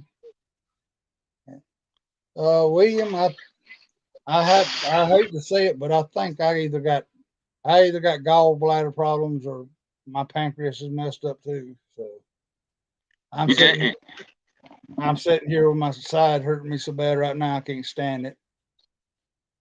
Yeah, that's the way it usually works. Yeah. I mean, they done the heart catheter on me Wednesday, and the guy was going the doctor was going to go ahead and get me set up to get my kidneys. Going to try to check my kidneys out and go ahead and run the light on down to my kidneys and all that, but he said he didn't have time to do it. So he tried to get the hospital to get them to prove it, and he said they were just too backed up to get it approved. Well, I got torn ligaments in my shoulder, so that hurts like hell. There ain't nothing they can do about it other than let it heal itself. Well, that's what Bo had said he done to his, I think, earlier. I talked to Bo, Mark's son, and he said he said he tore something in his shoulder too, so he's out of work right now too. So yeah. My brother-in-law looked it over for me when I was down there. He's a doctor. Yeah. Let's see. It says fluid in the joint infusion, no evidence of acute fracture. Rotator cuff, mild suppression, tendinitis, a partial tear in the insertion. This is a mild, blah, blah, blah. Maintains its position in the biceps. Wild. So they gave me I forget the shot they gave me. Cortisone shot. Yeah. I reckon I'm falling all to pieces now. So, but like I said, I got to get my gut and get my shop cleaned out. And, you can buy everything in Walmart but a new body. How come? I ain't figured that out yet. If you probably could buy a new body. You look kind of Chinese about you'd probably look Chinese whenever they got it here. But Nah. They're gonna make it eventually be able to chop off your head and put it on a robo body so you can be robo Daryl. Yeah. Yeah. So you need to make yourself a redneck engine hoist or body hoist and build it over that box and go to Harbor Freight and get one of their engine not their engine lifts, their cable winches for the front of a truck or Jeep or whatever, and mount that on top of your redneck trailer hitch lift and hook a battery up there and lift that up, the box straight up, drive the truck out, and you're good. Yeah. Hey, Steel Sky, how are you doing tonight? Yeah, we were. I used to take them beds off right by myself, and I mean, it's just I've got so weak lately. I got it that far back, and I can't get. I couldn't. Nobody was home to help me get the rest of the way off. But but you weren't in shape to go lifting up on that bed either. So that's good. Still, but yeah, I'll probably get it off tomorrow, and I can drive. I got it cranking now, so and so now I can at least drive it in and out the shop, around and about, and all that stuff now. That truck's got the typical valve guide smoke burn when you first fire it up, which ain't bad. Yeah, it's just it's the thing has been sitting probably 5 years now. So I mean, it ain't had time. I had cranked it up the first time. I didn't see no smoke, but then when I put the doggone camera down there, it smoked. And I saw it a little bit. Yeah, that'd be an easy fix. Take the heads off, rebuild the heads, and throw them back on. Doing our 100,000. Yeah, it ain't nothing to it. It ain't got no rod. I mean, it ain't got no bearing rattles in the bottom. Oh no, just change about. I mean, you can get a set of heads rebuilt for like $300. Yeah. When it gets real bad, when it gets real bad, they'll plug up your catalytic converter. Then you almost have to do it. Well, that's probably gonna be one of the things that gets done anyway this time around. I'm gonna probably knock the center out of that something anyway. We don't have to worry about it. Don't have it's over 25 years old. It ain't got to pass no emissions down here. So Oh, my truck's the same way. My T100. I'll tell you, I love that truck. Yeah. That's the best truck I ever had. It's good on gas and it runs like a champ. hello, Mr. Cajun. What are you doing in the hospital, sir?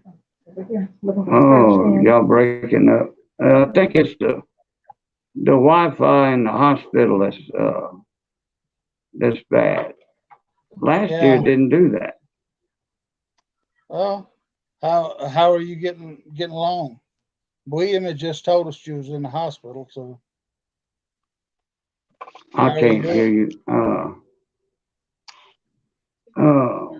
I'll see if I got your phone number in my new phone, that newer phone I got, and I'll call you later Okay. on. All right.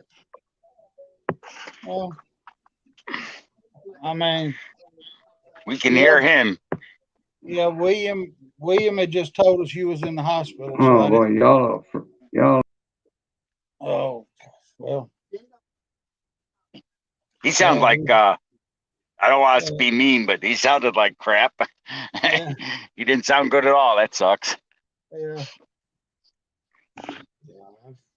I've had that pancreatitis. I've had it before. So, Oh, I had it. I've had pancreatitis. Oh, that shit that hurts. somebody said, I don't know. Yeah, and yeah, and so yeah, I mean,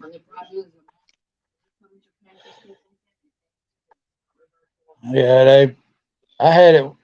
They put me in the hospital and they didn't. They all they did was hook up a IV.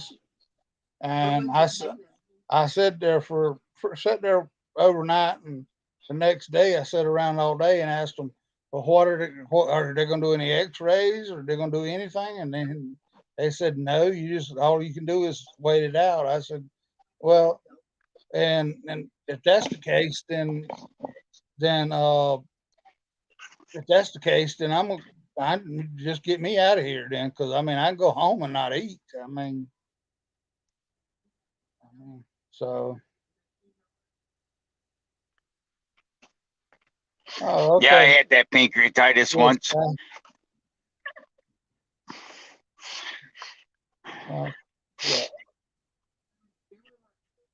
Yeah. Yeah, Lisa had a dog that had that pancreatitis, and it every time it will flare up, and the vet will say it's getting it just once it damages you more and more every time it happens. So Yeah, my Mr. Briggs, my coonhound, had stomach cancer when he was 2 years old. They cut half his stomach out at Cornell University. Thank God I had pet insurance. That bill would have been over 50 grand. They paid for it all, every dime of it. I'm a firm believer in pet insurance. But anyways, they told me he wouldn't make it to 4. He lasted until he was 15.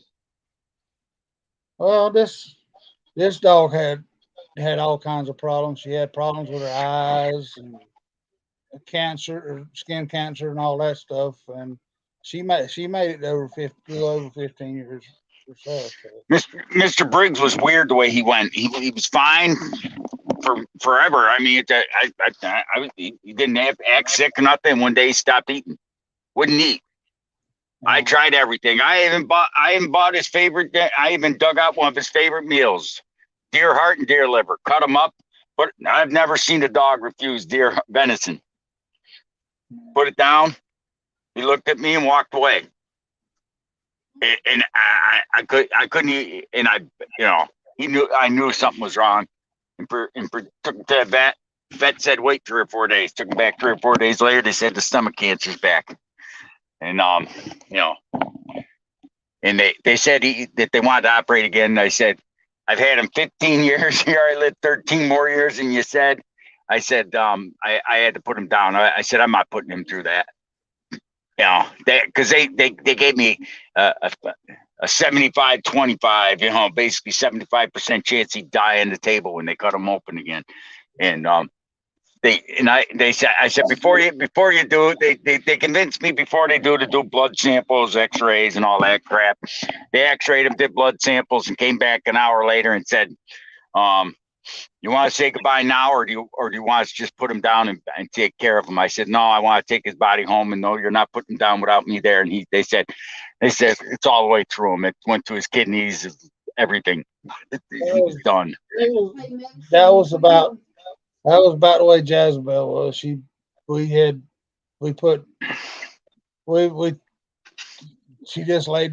basically just laid down and never got back up. So I mean, my mother died of pancreatic cancer, and that was bad. Yeah. Pancreatitis, whatever it's called. She had pancreas. Yes, pancreas. Yeah. I mean, that was vile. Yeah, I got to get back into the doctors and see what they tell me about me. I mean, You need a new doctor. Yeah, well, I got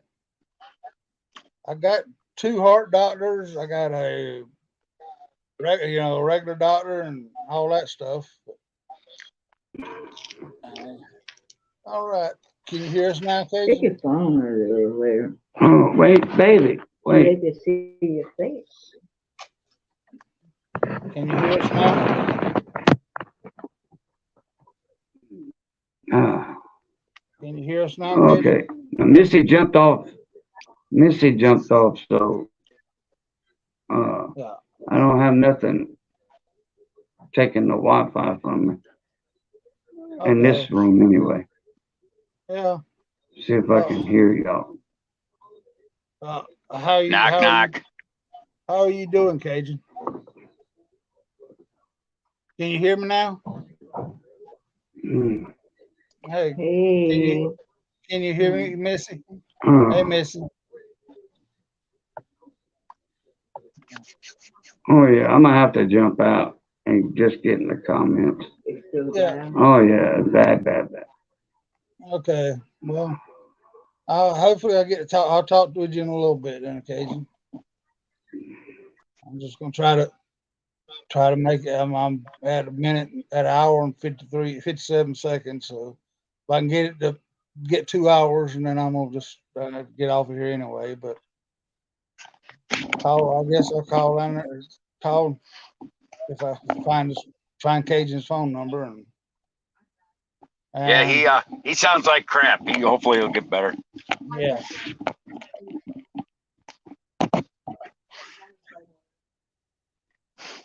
I mean, so one pain I can think of it's that bad. What he's going through now is kidney stones. I had a few of those.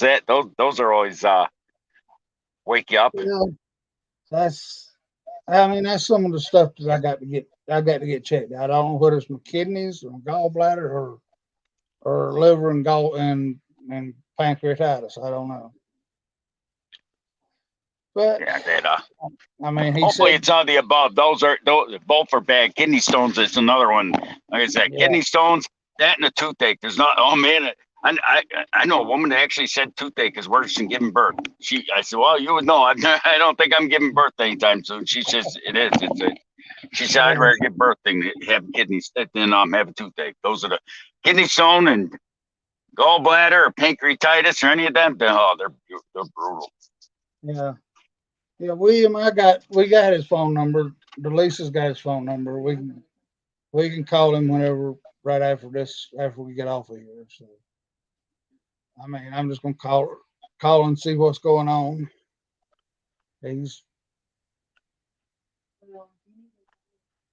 Yeah. It's 8:30 there, so he's still visiting hours down there. But yeah, it's just one of those things, I guess, is like getting old, and Yeah, you're not that old. yeah, I got now. I just got to survive getting that daggone red truck fixed out there. So that's the big thing now. I want to see it. I want to see it shiny again before I'm gone. But my body's just wore out, I believe. So Yeah, I saw your comment. You want to use that as your hearse. yep, that's exactly it. I mean, I mean, we were. I mean, I told Delisa she decided she's gonna put me in a hearse. I was gonna haunt her the rest of her life. Oh, And so Beetlejuice Daryl. yeah, so so she and so we ain't got that much life insurance anyway. So on me, because I can't get it because I got so many health problems. So I got just enough to burn me up. So she can still put my ashes in the back of it and just ride through town blowing out, I reckon. So I'm just all over everywhere.